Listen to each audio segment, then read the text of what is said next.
current situation that companies find themselves in. So I've put together this license asset maturity index. So 0, I would say that's a company who isn't doing anything. They're not monitoring anything. Simply every year they look at their license renewals, they look at it and they say, goodness me, this is expensive. We must be able to do something, but they simply don't have the data to do anything about it. Level 1, I would call a reactive company. So they probably have some LMSTAT in-house tools where they run something and they get some at point in time data to show them what's happening.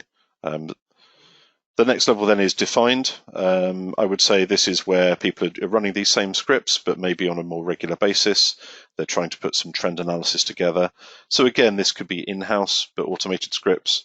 Or this is where we're talking about people using Lemon as a tool set. So they've actually bought an off-the-shelf tool, such as ours. Next level then, in control.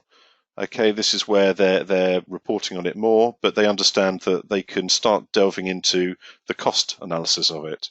Who's using these software licenses? Which department? Do they charge those licenses back to those different departments? So they get into a kind of far more cost-conscious way. Level 4 then, proactive.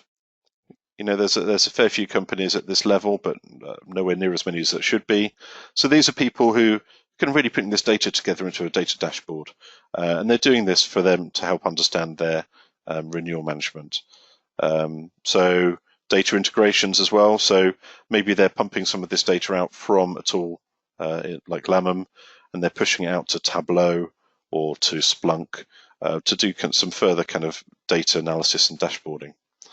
And then I'd say there's the people that are kind of the peak of their game who are doing it all, the peak of the kind of license asset management maturity. So that's everything that we've seen before, but also running an IT asset management tool. So this is an integrated tool where you can look at all the asset information and you can make a very great decision around compliance areas. So that's just looking at kind of the different situations that we see. Unfortunately, the majority of people, I would say, are at level 0, level 1. So some companies we see at level 2. Obviously, all of our customers are working from levels 3, 4, and 5.